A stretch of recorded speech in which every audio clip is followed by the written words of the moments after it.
Bonjour à tous, aujourd'hui première vidéo de l'année, nous allons passer en revue quelques éléments les plus importants à surveiller en matière de géopolitique cette année pour 2022 et sur la partie asiatique. Vous êtes de plus en plus nombreux à nous suivre et on vous en remercie. Je tiens à rappeler pour les nouveaux arrivants et aussi pour répondre à certains fantasmes qu'on a pu lire ici et là, nous ne sommes pas un groupe télé, il n'y a pas de professionnels des médias derrière. Pour le coup, c'est vraiment du 100% indépendant chez Terabellum. Je sais qu'aujourd'hui il y a beaucoup d'entités qui peuvent apparaître sur le web mais qui sont en réalité des avatars avec de gros moyens derrière. Nous, ce n'est pas le cas. Terabellum, cette chaîne a été fondée il y a 3 ans en petit comité, nous avons travaillé autour, nous l'avons fait grossir et aujourd'hui on arrive à se placer à un stade sur YouTube où nos principaux concurrents sont des chaînes télévisées, ce qui n'est pas trop mal en termes de perspective. Merci à tous pour votre fidélité, bonne année 2022. Je rappelle que si vous voulez soutenir la chaîne ou nous rejoindre sur nos réseaux sociaux, tous les liens sont disponibles en description, il y a parfois même quelques contreparties. Bon visionnage à tous.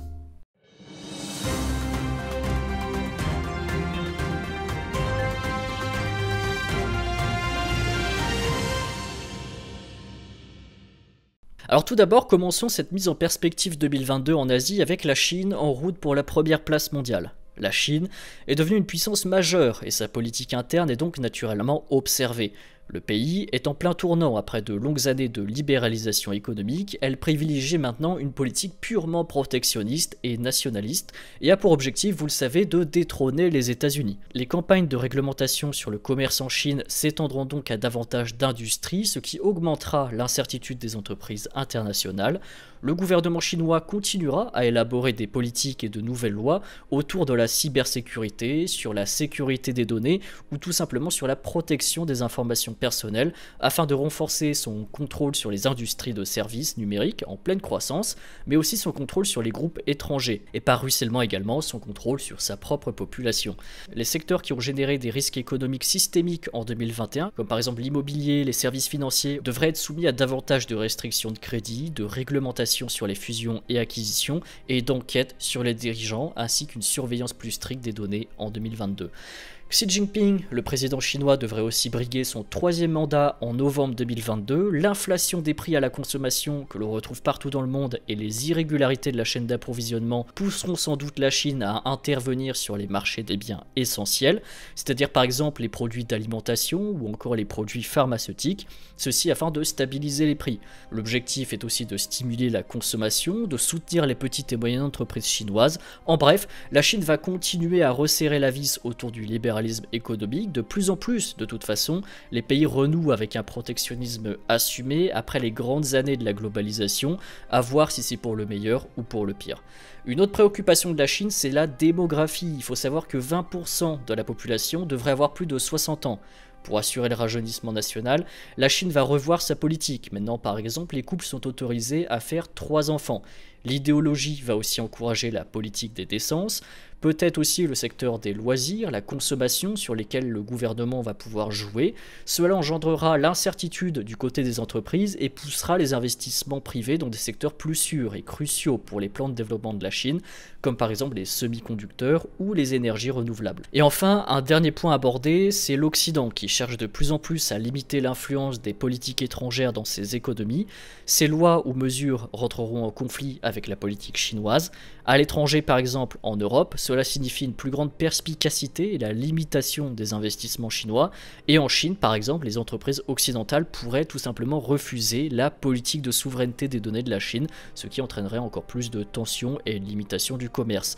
En gros, 2022 sera une mauvaise année pour l'environnement des affaires qui devient de plus en plus limité et régulé. Néanmoins, bien sûr, les investissements menés par l'État et la demande mondiale d'exportation chinoise continueront naturellement de soutenir l'économie chinoise en 2022. Et il est aussi à prévoir que le pays s'implique davantage dans les semi-conducteurs ou le secteur des nouvelles énergies, de l'intelligence artificielle, etc. Bref, des secteurs stratégiques et d'avenir. Hong Kong approfondit son alignement sur la politique chinoise. En 2022, le gouvernement de Hong Kong va poursuivre davantage son intégration à la Chine, ce qui va entraver son commerce et accélérer la recherche de centres financiers alternatifs en Asie, le tout sur fond de tolérance zéro de la part de la Chine vis-à-vis du Covid qui gèle les activités. La chef de l'exécutif de Hong Kong, Carrie Lam, s'est engagée à concentrer la réouverture économique et à renforcer le commerce des investissements avec la Chine continentale. Les factions politiques pro-Beijing ont déjà remporté les élections de décembre 2021 et si Lam est renversé aux élections de mars, son remplaçant, qui sera sans doute pro-Beijing, agira de la même manière de toute façon. Il y a aussi ce qu'on appelle la loi relative à la sécurité nationale qui a été promulguée par la Chine en 2020 et qui régit la sécurité nationale de Hong Kong. Cette loi permet de surveiller et de verrouiller par exemple les commentaires en ligne des citoyens, d'inculper des individus pour participation à des manifestations, de surveiller les actions contre des intérêts de sécurité nationale et d'éliminer l'opposition politique. En bref, ce n'est qu'une question de temps avant que Hong Kong bascule définitivement du côté de la Chine continentale. L'indépendance judiciaire et législative de Hong Kong va continuer à se détériorer dans le temps. Combiné à son rapprochement commercial avec la Chine, cela poussera les entreprises étrangères à envisager des destinations alternatives pour un hub financier asiatique comme par exemple Singapour ou Tokyo qui ont beaucoup à tirer de cette situation. Le fossé entre la Chine et Taïwan s'élargit sur fond de rivalité sino-américaine. Les tensions sino-taïwanaises vont s'intensifier en 2022, c'est un fait, mais il est peu probable que la Chine intervienne militairement contre l'île. Voir ici de nombreuses vidéos sur le sujet. La Chine a le temps, elle se projette sur le long terme, et aussi tant que le commerce mondial des semi-conducteurs sera dominé par Taïwan, le pays devrait rester largement en sécurité, car c'est là un atout vital de l'île que les puissances internationales ne voudraient pas voir tomber aux mains de la Chine. La Chine, en cas d'attaque, elle, s'isolerait trop diplomatiquement et cela compromettrait également son accès aux exportations de semi-conducteurs depuis Taïwan, semi-conducteurs dont la Chine a besoin pour par exemple ses industries technologiques stratégiques, que ce soit l'intelligence artificielle, les énergies renouvelables, etc. Évidemment, ces tensions historiques entre les deux Chines sont à mettre en parallèle avec la rivalité entre la Chine et les États-Unis. Dans les faits, le soutien international augmentera pour la souveraineté de Taïwan via des opérations de liberté de navigation qui seront assurées par la présence de bâtiments de guerre. Taïwan devrait aussi affermir ses relations diplomatiques avec l'Occident, même si souvent non officielles par peur des réactions chinoises. La Chine pourrait en retour punir les partisans de Taïwan en agissant sur le commerce ou les investissements, voire en développant des campagnes d'influence à l'étranger, en portant par exemple la rivalité sur d'autres continents, notamment en Afrique.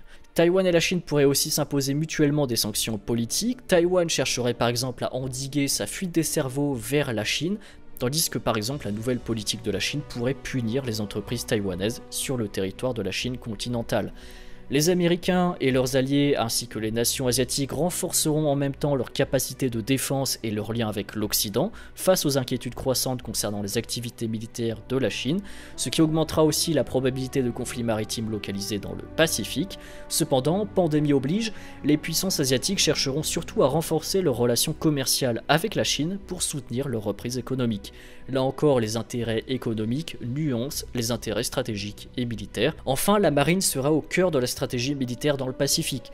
Les nations vont peser les pour et les contre et chercher à faire passer leurs intérêts à la recherche d'un équilibre entre la Chine et les États-Unis. Les accords d'armement interrégionaux vont aussi proliférer. Les alliances sont également une spécialité à l'avantage des États-Unis pour le moment, avec AUKUS ou encore le Quad. Et dans le même temps, la Corée du Nord pourrait aussi profiter des tensions pour envisager de nouveau pourparlers de paix et un allègement des sanctions selon les intérêts américains ou même ceux de la Corée du Sud. Les talibans vont-ils stabiliser l'Afghanistan ? Les talibans sont maintenant au pouvoir depuis plusieurs mois. Ils sont confrontés à d'importantes pressions économiques, sociales et politiques alors qu'ils tentent de consolider leur contrôle sur le pays. Les dirigeants talibans vont aussi devoir équilibrer les attentes étrangères tandis qu'ils façonnent de nouvelles réglementations et formalisent un nouveau gouvernement ainsi qu'une nouvelle structure constitutionnelle. Au niveau de la sécurité intérieure, la province par exemple du Khorasan, dominée par l'État islamique, constitue la menace intérieure la plus immédiate. Le groupe islamiste est susceptible d'étendre ses opérations au-delà du nord-est de l'Afghanistan dans les principales villes du sud et de l'ouest du pays. À l'extérieur, le groupe Tehrik-i-Taliban Pakistan, localisé, vous l'avez deviné, au Pakistan voisin, mettra à l'épreuve les relations entre les deux pays. Le Pakistan est d'ailleurs pour le moment le principal partenaire économique et une porte pour l'Afghanistan vers le monde extérieur. Le Pakistan et la Chine devraient augmenter les investissements en Afghanistan cette année, par exemple au niveau des infrastructures de transport, mais cela restera limité tant que les talibans n'assureront pas la stabilité du pays et la sécurité des travailleurs étrangers. Et toute discussion sur la normalisation de la politique étrangère dépendra principalement du résultat de la politique proposée par les talibans et de la structure du gouvernement. Si la composition du nouveau gouvernement ne parvient pas à équilibrer efficacement les intérêts des minorités ethniques en Afghanistan et des tribus rurales pashtunes conservatrices, cela pourrait aussi déclencher une instabilité sociale croissante dans les villes de tout le pays, ainsi qu'une activité accrue des militants islamistes et des combattants anti-talibans. Et pendant ce temps-là, l'Asie centrale s'adapte aux talibans. Les gouvernements d'Asie centrale devraient continuer à améliorer leurs liens avec le gouvernement taliban en Afghanistan, par crainte qu'une crise humanitaire et que le retour à la guerre dans le pays se répercute sur leurs propres problèmes sociaux et économiques et en fassent des cibles pour des groupes sympathisants aux talibans. C'est aussi la menace de flux de réfugiés en provenance d'Afghanistan et leur éventuelle infiltration par des extrémistes qui inciteront également les gouvernements d'Asie centrale à éviter la confrontation avec les talibans malgré leurs profonds désaccords idéologiques et surtout politiques. Le Tadjikistan semble être le pays le plus opposé aux talibans, il compte de plus en plus sur le soutien russe et aussi chinois pour dissuader les incursions ou la déstabilisation de groupes armés et politiques qui sont pro-talibans, et c'est véritablement la menace d'une déstabilisation politique par des groupes extrémistes qui pourraient inciter d'autres États de la région à rechercher des accords pour étendre leurs relations sécuritaires et économiques avec Moscou ou Beijing. Et cela signifie évidemment, vous l'avez deviné par ruissellement, une lutte d'influence entre la Russie et la Chine pour l'Asie centrale. Parlons un petit peu du Pakistan. Le pays le mieux placé, c'est bien lui. Il utilisera sa position stratégique pour servir d'intermédiaire entre l'Occident et les talibans et pourra renforcer ses liens commerciaux avec les pays d'Asie centrale via l'Afghanistan. Par exemple, le projet de pipeline Turkménistan, Afghanistan, Pakistan, Inde, le TAPI, ou le projet encore de chemin de fer trans-afghan pourrait s'amorcer. Le Pakistan va aussi devoir tout faire pour contribuer positivement à la stabilité de l'Afghanistan, car une Afghanistan instable présente des menaces de militantisme et de débordement du conflit, ainsi qu'une nouvelle vague de réfugiés fuyant l'Afghanistan pour le Pakistan. L'objectif sera aussi de limiter l'emprise des groupes comme Tehrik-i-Taliban Pakistan d'utiliser l'Afghanistan comme une rampe de lancement pour des attaques contre les infrastructures et les responsables pakistanais, mais aussi les responsables étrangers et notamment chinois qui sont présents au Pakistan. Et enfin, terminons cette vidéo avec le cas de l'Inde, et ici, la reprise économique de l'Inde qui se poursuivra malgré les vulnérabilités externes, mais aussi internes.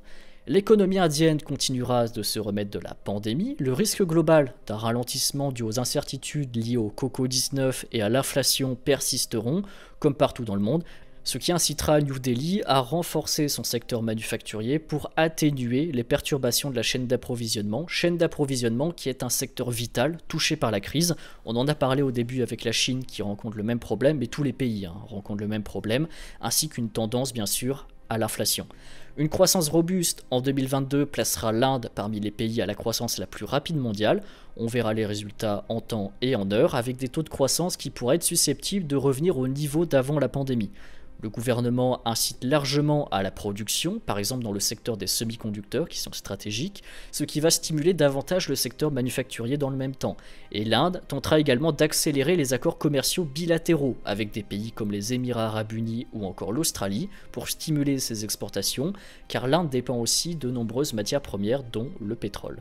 Et enfin, du côté géostratégie, autant en interne qu'en externe, l'Inde va augmenter sa présence militaire à ses frontières avec la Chine et le Pakistan, ce qui pourrait ouvrir la voie à des affrontements à petite échelle, notamment avec la Chine.